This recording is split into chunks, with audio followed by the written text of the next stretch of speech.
الحمدللہ رب العالمین والصلاة والسلام علی اشرف الانبیاء والمرسلین وعلی آلہ واصحابہ ومن تبعہم بإحسان الی یوم الدین. اما بعد، پچھلے درس میں ہم نے عقیدے کے سوال 19 نمبر تک کیے تھے.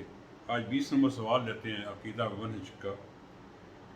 ایمان کیا ہے اور اس کے قول و عمل اور کم زیادہ ہونے کی کیا دلیل ہے؟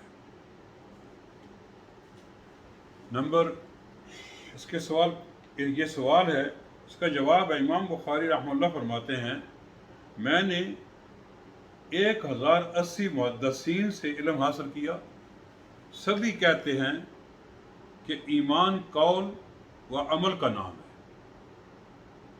اور جو زیادہ اور کم ہوتا ہے.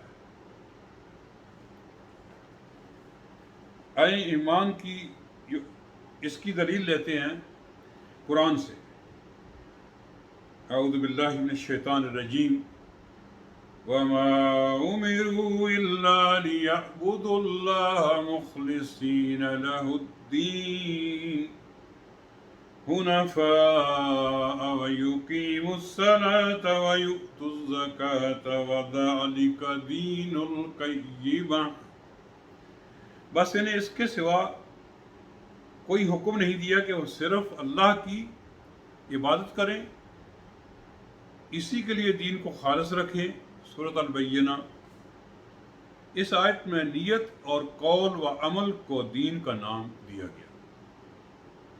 مزید ارشاد ہے لِيَزْدَادُوا إِيمَانًا مَعَ إِيمَانِهِمْ، تاکہ ان کا ایمان پہلے ایمان کے ساتھ اور بڑھ جائے.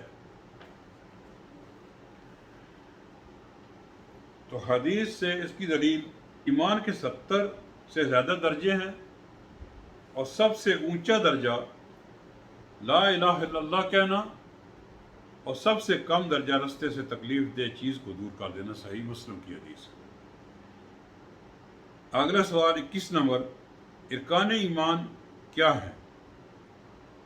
ایمان کے 6 ارکان ہیں. بہت اہم سوال ہیں آج کے، سارے یہ اہم سوال ہیں. ایمان کے 6 ارکان ہیں. نمبر 1، اللہ تعالیٰ پر، فرشتوں پر، کتاب اللہ پر، رسولوں پر، قیامت کے دن پر، اچھی اور بری تقدیر پر ایمان ہے. یہ ارکان ایمان ہیں 6. قرآن سے دلیل وَلَكِنَّ الْبِرَّ مَنْ آمَنَ بِاللَّهِ وَالْيَوْمِ الْآخِرِ وَالْمَلَائِكَةِ وَالْكِتَابِ وَالنَّبِيِّينَ. سورۃ البقرہ کی آیت نمبر 177 ہے. بلکہ نیک شخص وہ ہے جو اللہ تعالیٰ پر، قیامت کے دن پر، فرشتوں پر، کتاب اللہ پر، نبیوں پر ایمان رکھنے والا ہو. اِنَّ كُلَّ شَيْءٍ خَلَقْنَاهُ بِقَدَرٍ. سورۃ القمر 49. بے شک ہم نے ہر چیز ایک تقدیر سے پیدا کی. ان تؤمنوا باللہ وملائکتہ وکتبہ ورسلہ والیوم الآخر وتؤمنون بالقدر خیر وشر. مسلم کی حدیث ہے. ایمان یہ ہے کہ اللہ تعالیٰ پر، فرشتوں پر، کتاب اللہ پر، رسولوں پر، قیامت کے دن پر، اچھی بری تقدیر پر ایمان لائے. اگلا سوال، اللہ پر ایمان کا معنی کیا ہے؟ جواب، اللہ پر ایمان میں 4 چیزیں شامل ہیں. نمبر 1، صدق دل سے تصدیق کرنا، اللہ تعالیٰ ہمیشہ سے موجود و قائم دائم ہے. نمبر 2، توحید الوہیت. نمبر 3، توحید ربوبیت. 4، توحید اسماء و صفات پر ایمان لانا. ٹھیک ہے جی. اللہ تعالیٰ کے وجود پر کوئی دلیل؟ افی اللہ شک فاطر السماوات والارض.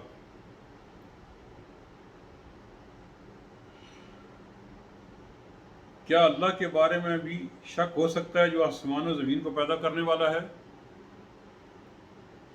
نمبر 2، اللہ کے وجود پر عقلی دلیل. ام خلقوا من غیر شیء ام هم الخالقون. سورہ طور کی آیت نمبر 35 ہے. کیا یہ لوگ بغیر کسی چیز کے پیدا ہو گئے ہیں یا کہ یہ خود پیدا کرنے والے ہیں؟ اللہ کے وجود کی فطری دلیل، ہر بچہ فطرت توحید پر پیدا ہوتا ہے، چنانچہ اس کے والدین اس سے یہودی، عیسائی یا مجوسی بنا دیتے ہیں۔ بقیہ دلیل توحید کی اقسام ہے۔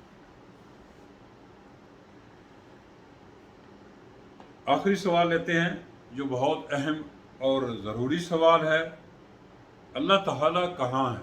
جواب: اللہ تعالیٰ اپنی ذات سے عرش پر ہے۔ الرحمن علی العرش استویٰ، قرآن سے دلیل سورہ طہ کی آیت نمبر 5، اور بھی آیتیں بہت ہے قرآن کے اندر۔ الرحمن علی العرش استویٰ، جو رحمان ہے عرش پر بلند ہوا، جو رحمان ہے عرش پر بلند ہوا۔ ان اللہ کتب کتابا ان رحمتی سبقت غضبی فہو عندہ فوق العرش، بخاری کی حدیث ہے۔ اللہ تعالیٰ نے ایک کتاب لکھی کہ میری رحمت میرے لے گئی اور وہ عرش پر اس کے پاس محفوظ ہے۔ بارک اللہ فیکم، جزاکم اللہ خیر۔